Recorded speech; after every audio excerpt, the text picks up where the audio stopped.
But I would just say that we think that the Fed is going to acquiesce at some point next year. That is very different from what I was saying on your show a year ago, because I really feel now that their back is against the wall, right? If we feel that next year is going to be a pivotal year because we're not in the camp that you're making all-time highs in the market this year, we're still not in the camp that you're going to do that next year. We think the party's over for all-time highs in the broad market. With the fourth quarter coming up, everyone's wondering whether or not the recession is coming at all. Let's talk about this and the outlook and which sectors to get into right now, perhaps, with John Feneck. He is a portfolio manager and consultant of Feneck Consulting. Welcome back to the show, John. Thanks, David. We spoke a couple months ago, and back then you were more bearish, I would say, and calling for a recession to happen. Now, a lot of people did share your views at the time.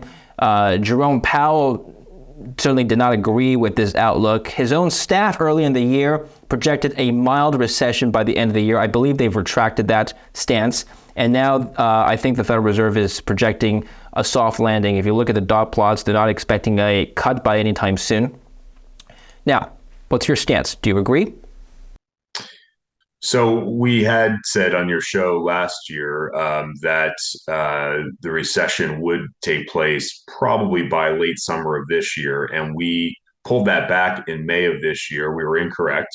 When we saw tech and AI really take off right after our interview, really, we interviewed together April 17th. So we started to see that move in momentum names, and that euphoric move was enough for me to say, look, this is probably going to run harder for a little bit longer, but we were adamant that we wouldn't make new highs on the NASDAQ, S&P, Russell, or Dow, which we haven't. And that's really the takeaway is that, yeah, we had a great rally here this spring into the summer, but look at what happened technically. You couldn't make new highs. And this is what we've been saying on your show, David, for 2 years now, is that we're long in the tooth on this bull run. You look at March of 2009 to now, that's 14 and a half years. This has just never happened before. So when you're in no man's land, meaning something that's never happened before, you have to, express some caution. So yes, we are still calling for a recession next year. We think Powell's comments September 20th were kind of right in line with what he's been saying for the last couple of meetings, which is that CPI is obviously inflation is a concern for them. If you look at the last read, it's going in the wrong direction, right? The estimate was, the previous month was 3.2, now it's 3.7. And I think if you asked any of your listeners, 3.7 surely doesn't feel like 3.7. It feels more like 20% in many, subsectors of the economy. Well, when you say we're in no man's land, what do you mean by that? Well, we've never had a rally for 14 and a half years since the Great Depression in 1929, right? I mean, we've never had a run this long. So when you're in that period of time, you have to exercise caution because some of these charts, say like an NVIDIA, right? You don't know where the high is or where correction is going to take place because you're making all-time highs. Do you extend the same skepticism to all sectors of the stock markets? Well, surely tech and AI, because if you look at August 31st, SPY being the largest S&P ETF out there, 26.1% of SPY was in technology. That's not the ETF. That's the top 10 holdings had over a quarter in technology. So when you do a deeper dive on the S&P right now, you're talking heavy weight towards tech. That happened. The last time I remember that happening was 0809, where things were sort of really, well, actually 99 into 2000 was probably even more representative of that overweight in tech. And we all know how that ended. We've said on your show before, don't take my word for it. Look at like a stock like Intel, which was a darling back 23 years ago, right? If you bought that incorrectly in 2020, or excuse me, 2000 or 2001, paying 80, 60, 40, 20, all the way down to the teens where it traded, it took you over 10 years to get your money back. I mean, I lived that with my own money, right? So I heard a presentation at $80 from a portfolio manager I really respected. I bought it at 40. I bought it again at 20 to dollar cost average down, and it took me 10 years to get back to 30, which was my blended cost. So things take probably less time today to rebound because of algorithmic buying and selling, but it's worth looking at history because history sometimes is a real good guide. So are you concerned about the level of interest rates right now and how that may affect all sectors, not just tech? Absolutely. we put out a piece this week on the bond market and just showing people, hey, look at what's happening here with longer term bonds and how that's going to affect real estate, because real estate, we've been short, as we've said on your show, since Q1 of 2022. In fact, I sold all my physical real estate, mostly end of last year, early this year, because I don't want to be competing with my neighbors to sell a home, right? Like inventories being low is what's really driving real estate higher in many parts of the US, at least. I would argue that at some point, meaning when the recession kicks in next year, people are going to be selling more homes, which is going to put inventories up, and real estate is not going to be as much of a safe haven as it is this year. So we got ahead of that with shorting real estate. We used an ETF to do that. We just put out a piece again on Fed Day saying, look, this still looks like a great trade to us Wait, because when did you short real estate? we shorted it in Q1 of 2022. And then we added to that through the first half of 2022. And we then, put our money where our mouth was and sold I sold my vacation homes because I don't believe that, the price increases we're seeing, David, year over year on a lot of real estate. It's not viable. I mean, look at historical numbers again on what you should expect from a return on a hard asset like a piece of real estate or a home. It's not 50% per year, which is what I saw, what we're seeing here in the West, in the US, and a lot of markets. It's crazy. So, you have to step back from that and say, what did I pay for this home? What did I pay for this land? Okay, I'm going to make so much money on this. Why be greedy with it? Take some money off the table here, sit on your hands for a little bit and observe, if nothing else. Someone would say to you, John, do you regret taking profits too early? How would you respond? Nope. Not at all.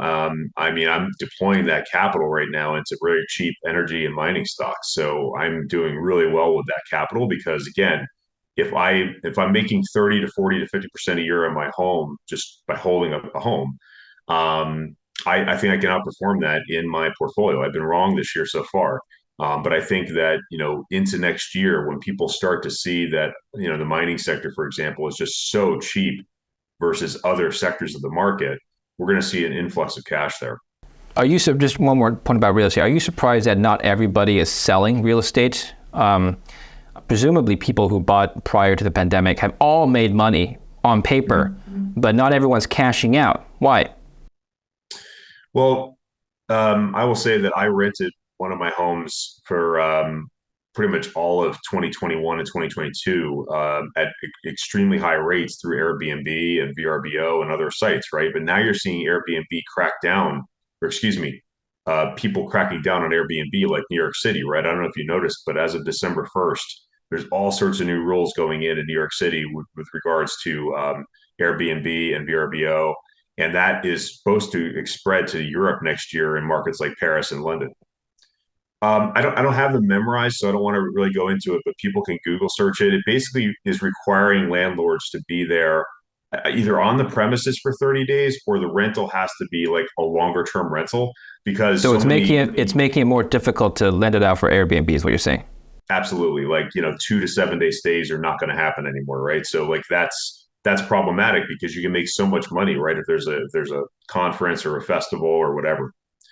So I hear what you're saying that this is a counterintuitive move, but again, go look at your cost basis on anything, whether it's a stock or a piece of real estate, and just ask yourself the question as a client, like, is this enough of a gain? I mean, for me, it was. How have the higher interest rates affected you personally as not just an investor, but a consumer? Have you changed the way that you've spent or consumed or saved at all? It's a great question. For me, it's not. I'm fortunate to be in a position that I pay cash for a lot of things. Like I paid cash for my car, I paid cash for my home. I don't believe in carrying debt because I've seen what it's done to my own family. I've seen what it's done to my friends. I don't want to be in that position where I get ratcheted up and I can't afford to own what I bought. Right. So I'm very conservative like that. I think a lot of people are going to be turning in the keys to their $100,000 cars or whatever they're driving right now because when the recession hits, they're going to get crunched. The same thing with their homes, right? I think it's very easy for people to get over their skis right now. So yeah, another thing though, David, we should talk about is the debt that is being carried by companies and how does that affect them? Because let's say, Norwegian Cruise Line, right? I just went on a cruise. In fact, it was Norwegian. And if you look at when they purchased their fleet, it was right before COVID. And so you're servicing that debt on the fleet at very high interest rates now.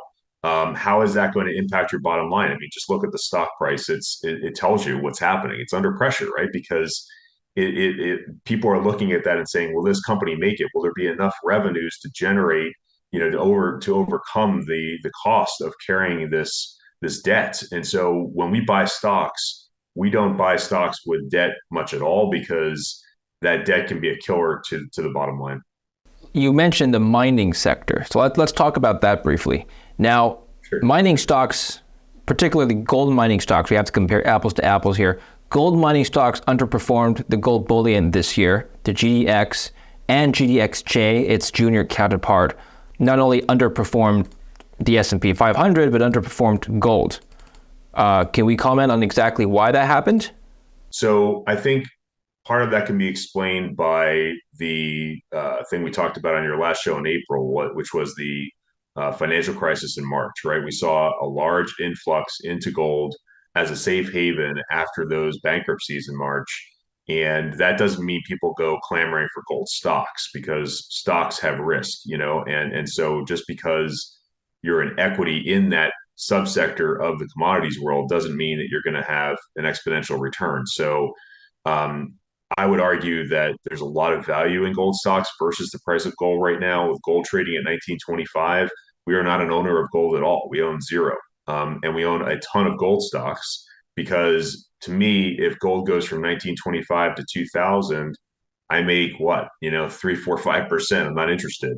If Newmont, which is the largest gold miner and the number one holding in GDX, goes from 40 to 50, I make a lot of money, right? And so, like, that's very doable in my opinion because with the stock here at $40, it's got a 4.5% yield. It's making hand over fist money at 2,000 gold, and I think the market's going to wake up to a name like that once we get more towards one of two things: a recession next year, or the S&P and NASDAQ just continue to break down as we go forward. Because remember, David, September, historically going back to 1929, is the worst, month for the stock market, and October is a close second. So I think there's going to be pressure here over the next, 5, 6 weeks. So John, you've looked at a number of gold companies and mining companies. You've worked with them.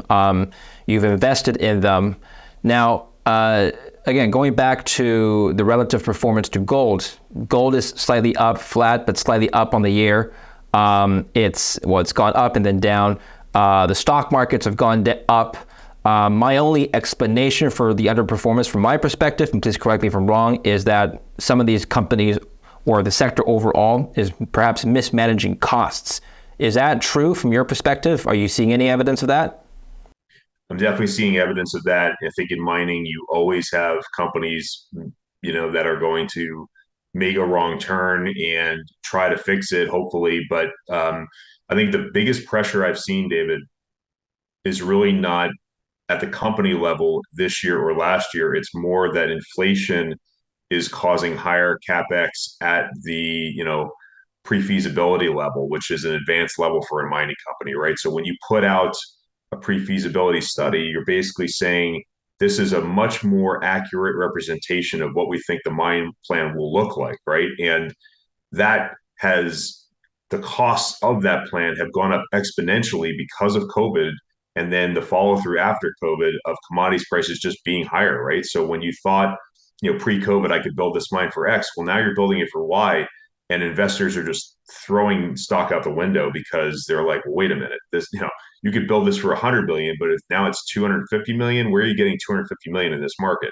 You and I both know, David, that many banks are not going to finance mining companies, right? So that $250 million, number is significant, and so we try to gravitate towards mining companies with leaders, CEOs that have a capital markets background, so they have an idea of how to finance this through streams, royalties, loans at low percentage rates, just using a little bit of equity, but not a lot of equity, et cetera. So it's a really a case by case process, and it takes a lot of homework. You mentioned something interesting. You said that inflation has impacted capex at the pre-feasibility level. Can you expand on that? How has inflation affected CapEx? So a mining company will go through a lot of different phases. They start, then they go to a 43-101, they go to a PEA, a preliminary economic assessment, then they'll go to the pre-feasibility stage. And so from that jump from preliminary economic assessment to PFS is a big jump for a company. It's not like you put out a PEA and then a month or two later you put out a PFS. It could be 2 years, 3 years down the road, right? So investors are looking, David, at that PEA like me, right? And they're saying, okay, I have a pretty good idea of what this is going to cost to build. And then the pre-feasibility study has come out post-COVID for a lot of companies, and that number is much, much higher in terms of their overall cost to build the mine. And that sours a lot of investors, and people are just selling first and asking questions later. So that is a problem in our industry. So, it's not just, is this company well run? Is this company going to produce X amount of ounces of gold over the mine life? It's, can this CEO navigate a very difficult time period in history right now, and get me to where I need to be as an investor? And that many times the answer is no. For an exploration company, so not producing company, what is their biggest line item for costs? For an exploration company, I mean, the biggest line item is to me like how much is it costing you to drill a hole, right? I mean, it could be if you're using helicopters to get in and out of a difficult jurisdiction versus just finding samples at surface. That's a totally different situation, right? In terms of cost. I mean, you could be spending hundreds of thousands of dollars per hole, right? So you have to look at the cash balance of a junior explorer company and say, okay, these guys have 3 million in cash. That seems good, but if their drill cost is 500,000 a hole, if they do a five drill hole program, that's all of their cash. So what does that mean to you as an investor?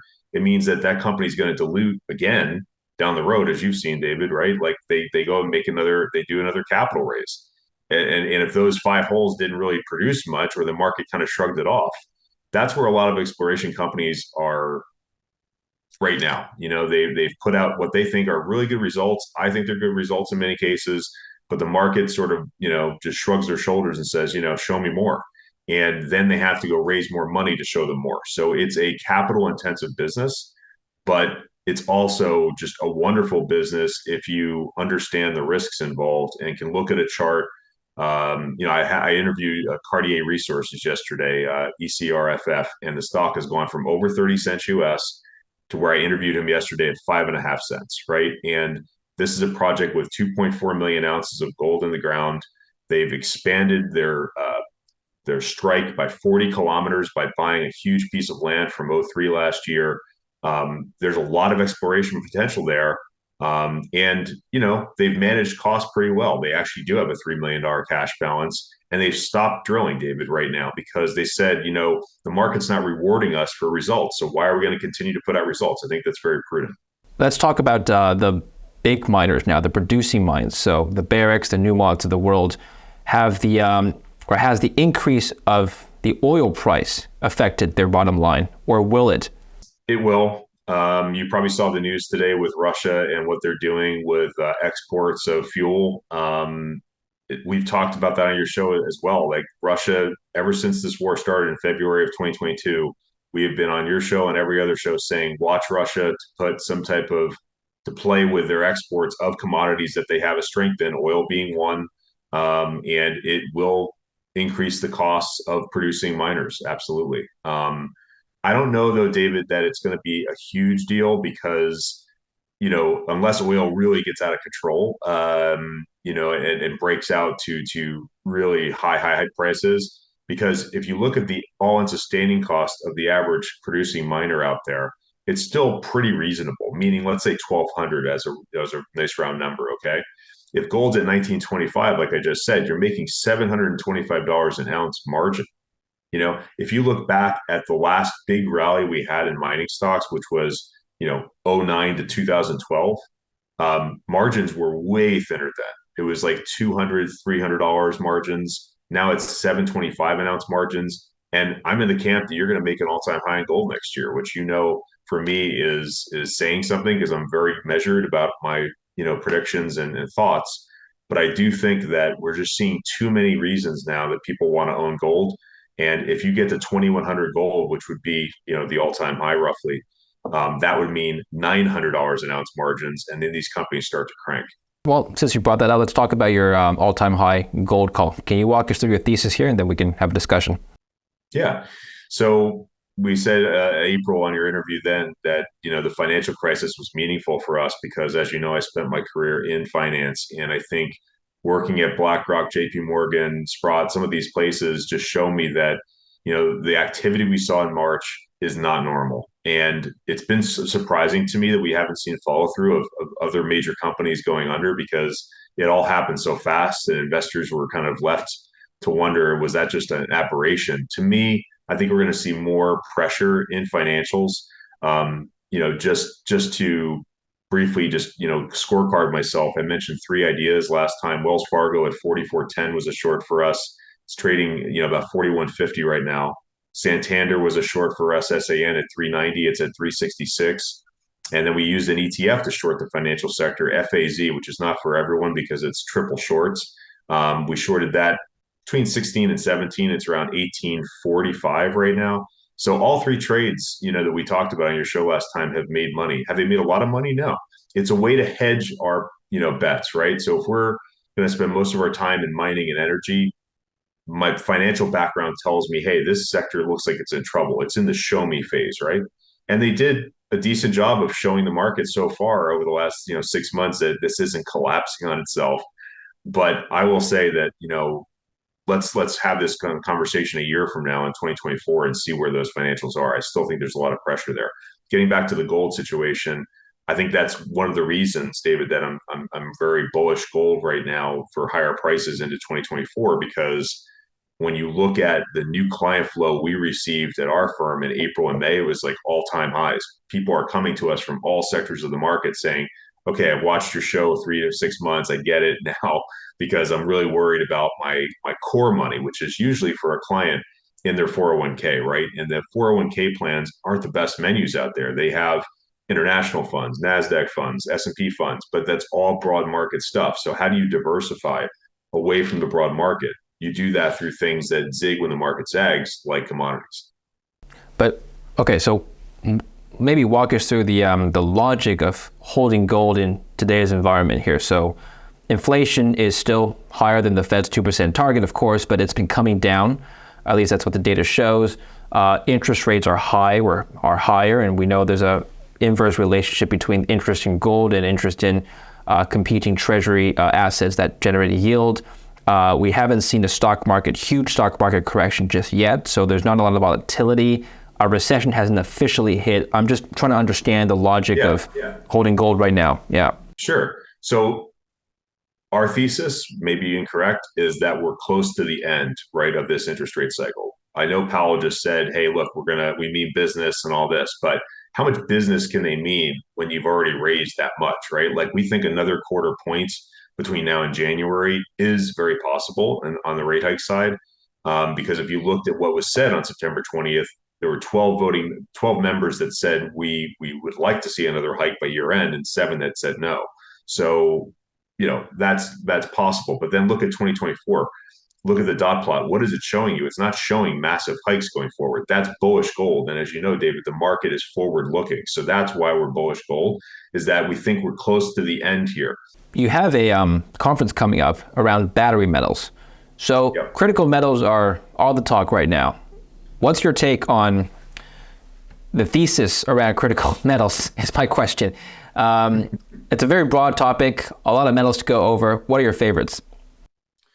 So if you were to go to precioussummit.com, you can view more about this conference. There's no applications up there yet until November, but I was talking with the founders of Precious Summit to say, look, I have so many companies in the copper, lithium, uranium space that say they'd love to attend your Beaver Creek conference in Colorado, but they can't because it's really gold and silver centric. And it seemed like a light went off with them when I said this, and they said that's a great idea. So we formed a conference. They formed a conference for April of next year that I'll be an advisor to, and it's going to be April 29 and 30 next year. Here's the actual little thing right there.